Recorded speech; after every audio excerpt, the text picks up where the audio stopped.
चेतना, हाँ हाँ। क्या कर रही हो? कुछ नहीं, वो ऑनलाइन शॉपिंग करी थी। तुम्हें पता है ना मुझे ऑनलाइन शॉपिंग करना कितना पसंद है। अच्छा, मैं ये कह रहा था कि यार एक मेरी इंपॉर्टेंट मीटिंग है, मैं भूल गया था तुम्हें बताना। तो मैं ऑफिस निकल रहा हूँ, तुम अपना ध्यान रखना। तुम्हें ऑफिस जाना पड़ेगा, लेकिन तुमने तो बोला था छुट्टी है, आज हम दोनों क्वालिटी टाइम स्पेंड करेंगे।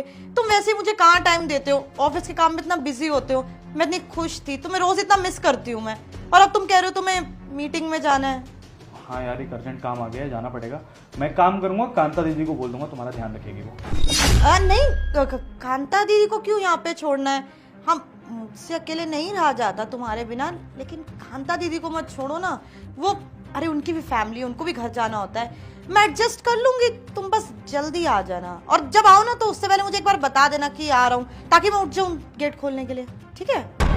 ठीक है, तुम ध्यान रखना, मैं निकलता हूँ, मुझे अभी निकलना पड़ेगा। ठीक है, bye. Love you, miss you. Love you too. Hello baby, तुम ऐसा करो, तुम मेरे घर आ जाओ। अरे नहीं है मेरा पति, तभी तो बुला रही हूँ। वो क्या है ना, ऑफिस के काम से जा रहा है कहीं, और बहुत लेट हो जाएगा आने में। तो अच्छा है ना, बहुत टाइम हो गया था कि हम लोग अच्छे से मिल नहीं पाए थे, क्वालिटी टाइम स्पेंड नहीं कर पाए थे। अब वो लेट आएगा तो बहुत टाइम है हमारे पास, तो आ जाओ घर। Love you, bye. तुम्हारा पति कहाँ गया है? वो ना, उसकी ऑफिस की कोई इंपॉर्टेंट मीटिंग थी तो उसको जाना पड़ा। चलो सही है यार, तुम्हारा पति कल आएगा, कम से कम हम दोनों को टाइम तो मिलेगा। चलो जो भी है यार, पर यार मेरे दिमाग में ना बहुत दिनों से एक सवाल आ रहा था, पूछूं क्या मैं? पूछो। कि मैं तो कुछ कमाता धमाता भी नहीं हूँ, और ऊपर से तुम ही मेरा सारा खर्चा उठाती हो। तुम्हारा पति इतना स्मार्ट भी है, पैसा भी है, तुम्हारे ऊपर पैसा भी खर्च करता है, फिर उसके बाद तुम मेरे साथ क्यों हो? बेबी, शायद तुमने ना मेरी बात ढंग से सुनी नहीं। तुम कह रहे हो कि मेरा पति मेरा पीछा नहीं छोड़ता, लेकिन सच्चाई तो यही है ना कि मुझे टाइम नहीं देता, तभी तुम यहाँ पर हो। यही बोला ना मैंने। हाँ, ये बात सच है कि मेरा पति बहुत अमीर है, उसके पास बंगला है, गाड़ी है, मुझे पैसे देता है, जो मांगती हूँ वो ला के देता है, और हाँ, देखने में स्मार्ट भी है। उसके पास ना एक चीज नहीं है मुझे देने के लिए, वो है टाइम।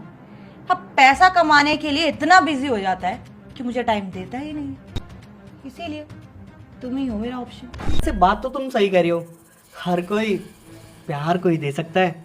हाँ, ये अलग बात है तुम्हारा पति तुम्हें पैसे दे देता है, शॉपिंग करा देता है, हर एक जरूरत पूरी कर देता है, पर टाइम, जो टाइम तुम्हें देना चाहिए, प्यार देना चाहिए, वो नहीं देता। और वो मैं तुम्हें देता हूँ ना, इसलिए तुम मेरे साथ हो ना। और वैसे भी पति होते ही खर्चा करने के लिए, प्यार करने के लिए तो आशिक है ना। वैसे यार एक बात बताओ, तुम अपने पति को छोड़ क्यों नहीं देती हो?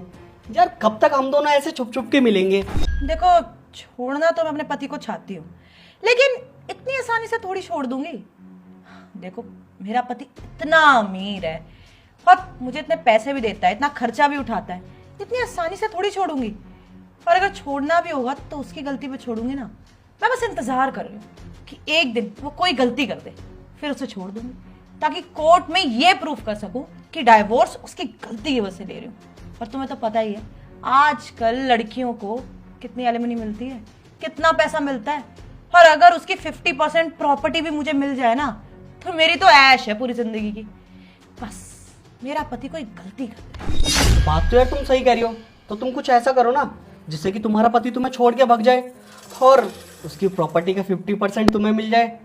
अगर तुमने अपने पति को डिवोर्स दे दिया ना, तो 50% प्रॉपर्टी तुम्हारे नाम हो जाएगी, और तुम्हारे नाम तो मेरे नाम। देखो, अभी तो मुझे नहीं पता कि क्या और कैसे करना है, लेकिन ये मेरा काम है, मैं अपने आप सोच लूंगी। और वैसे भी अगर मैं मौका पाकर मेरे पति के पीछे से तुम्हें इस घर में लेके आ सकती हूँ, तो कुछ ना कुछ प्लानिंग करके उसको फंसा भी सकती हूँ, ताकि उसकी आधी प्रॉपर्टी मेरे नाम हो जाए। ज्यादा टाइम नहीं लगेगा, कुछ ना कुछ प्लान तो मैं जरूर बना लूंगी और उसको फंसा दूंगी, फिर डाइवोर्स भी ले लूंगी। हाँ सही है, तुम्हारा काम है, तुम देख लेना अपने आप। वैसे यार बहुत बातें हो गई, अब मैं जो करने आया हूँ वो करूँ, इससे पहले कोई आ जाए। हाँ जी सासू माँ, सुन ली ना आपने अपनी बेटी की सारी बातें। ये अपने बॉयफ्रेंड के साथ मेरी 50% एलिमनी हड़पना चाहती है, उसके साथ ऐश करना चाहती है, लेकिन ऐसा होने नहीं दूंगा मैं, क्योंकि मैंने आपको सारी बातें सुना दी हैं और रिकॉर्ड भी किए। और अब दूंगा मैं आपकी बेटी को डाइवोर्स, और डाइवोर्स के टाइम पे इसने ज़्यादा चू चपड़ की तो पूरे खानदान को जेल भेज दूंगा, एक मिनट नहीं लगेगा मुझे। आप लोगों की इज्जत है इसलिए पुलिस कंप्लेंट नहीं कर रहा हूँ आपकी बेटी की। चाहता तो पुलिस कंप्लेंट भी कर सकता था, लेकिन ऐसे तो अभी भी नहीं छोड़ने वाला मैं इसको। आपके घर भेज रहा हूँ थोड़ी देर में। फिलहाल इसकी थोड़ी बेइज्जती करके इसको धक्के मार के घर से बाहर निकाल दूँ, ताकि दोबारा किसी और के साथ ही हरकत ऐसी ना करे। रख रहा हूँ फोन। देखो सनी, तुम गलत समझ रहे हो, ऐसा कुछ भी नहीं है। ये मेरा बस दोस्त है, मुझसे मिलने आया था और तुम बेफालतू में बात का बतंगड़ बनाए जा रहे हो। एक बार मुझसे पूछ तो लेते। अब एक बात बताओ, एक दोस्त क्या अपनी दोस्त से मिलने नहीं आ सकता? दोस्त है बस वो मेरा। और तुम देखो कितनी बड़ी बड़ी बातें कर रहे हो, डाइवोर्स, और मम्मी को भी बोल दिया तुमने। बस करो चेतना, और कितना झूठ बोलोगी तुम, कितनी बातें घुमाओगी? मैंने जो सुनना था वो सब कुछ सुन लिया, और अब तो रिकॉर्ड भी कर लिया। अपनी आंखों से देखा है मैंने सब कुछ। अरे वो तो अच्छा हुआ कांता आंटी ने मुझे सब कुछ टाइम पर बता दिया। ये तो तुमने तो सारी प्लानिंग कर ही ली थी चेतना, मुझे बर्बाद करने की। 50% एलिमनी चाहिए थी ना तुम्हें। अब तुम्हें फूटी कौड़ी नहीं मिलेगी। जो रिकॉर्डिंग है ना, ये मैं कोर्ट में एज अ प्रूफ यूज करूंगा। उसके बाद तुम मेरी जायदाद में से एक पैसा लेके दिखा देना मुझसे, और तुम्हें डाइवोर्स भी दूंगा। चेतना, तुमने बिल्कुल अच्छा नहीं किया मेरे साथ। अब तुम देखो मैं क्या करता हूँ। अनफॉर्चुनेटली चेतना, लेकिन तुम दोनों का ये प्लान तो सक्सेसफुल नहीं हो पाएगा। देखो तुम ऐसा मत। चेतना बोलो, तुम्हारा जो मन है अच्छे से बोलो, क्योंकि आजकल तो कोर्ट में सिर्फ औरत की सुनवाई होती है ना, आदमियों की तो कोई सुनता ही नहीं है। लेकिन कुछ औरतें हैं जो सिर्फ औरत का नहीं, सही का साथ देती है। अगर आज कांता आंटी नहीं होती ना, तो अगले 2-3 महीने बाद तुम मुझे बर्बाद कर देती। अरे वो तो भला हो आंटी का, जिन्होंने मुझे सारी सच्चाई बता दी। नहीं तो तुमने तो तैयारी कर ली थी, जैसे दूसरे पतियों का हाल होता है ना, सिर्फ मेरे साथ भी होने वाला था। तुम तो बर्बाद करके निकल जाती मुझे, है ना? 50% एल्यूमिनाई ले जाती मुझसे। लेकिन जिसके साथ बुरा होना होता है ना, उसके साथ बुरा होता ही है, और जिसके साथ बुरा नहीं होना होता, उसके साथ कभी बुरा नहीं होता। प्लान तो बहुत अच्छा था तुम्हारा, लेकिन वर्क नहीं किया वो। और हाँ, एक बात कान खोल के सुन लो चेतना, डाइवोर्स तो मैं तुम्हें दूंगा, और अपनी जायदाद में से एक फूटी कौड़ी नहीं देने वाला मैं तुम्हें। और डाइवोर्स देने के बाद तुम्हारी बदनामी भी करूंगा, सब रिश्तेदारों में भी बताऊंगा। तो बेहतर यही होगा कि तुम चुपचाप यहाँ से चली जाओ, क्योंकि अगर तुम नहीं गई तो तुम जानती भी नहीं हो कि मैं तुम्हारे साथ क्या क्या कर सकता हूँ। और तू, तेरा सारा चिट्ठा है मेरे पास, क्या करता है, कहाँ रहता है, किस किस से अफेयर चल रहे हैं तेरे, सब जानता हूँ तेरे बारे में। तो तेरे लिए बेहतर यही है कि चुपचाप यहाँ से निकल जा, क्योंकि अगर मेरा दिमाग खराब हुआ ना, तो अपने पैरों पे चल के नहीं जाएगा तू यहाँ से। समझ में आ रहा है? निकल। चेतना, अब क्या करोगी तुम? जिसके साथ तुम मेरी प्रॉपर्टी एंजॉय करने वाली थी, वो तो डर के मारे चला गया यहाँ से। अब किसके साथ 50% प्रॉपर्टी शेयर करोगी मेरी? हाँ, है कोई जवाब? जितना बेहतर यही है कि तुम भी यहाँ से निकलो, नहीं तो पूरे मोहल्ले में बदनामी कर दूंगा मैं तुम्हारी। Sunny, I am really sorry, please मुझे माफ कर दो। चेतना निकलो। रुकिए मेम साहब, आप ऐसे कैसे जा सकती हैं? आपके साथ तो मुझे पुराना हिसाब किताब बराबर करना है ना। आपने ये 1000 रुपए दिए थे मुझे अपनी सच्चाई छुपाने के लिए। आप ये चाहती थी कि इन 1000 रुपए के पीछे मैं अपने मालिक को धोखा दूं।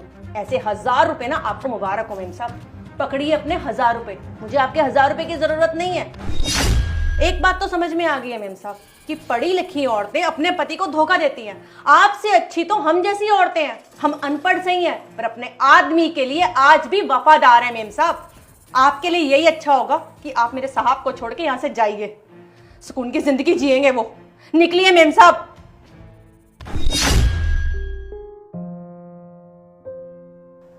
साहब, आपने जो किया बिल्कुल सही किया।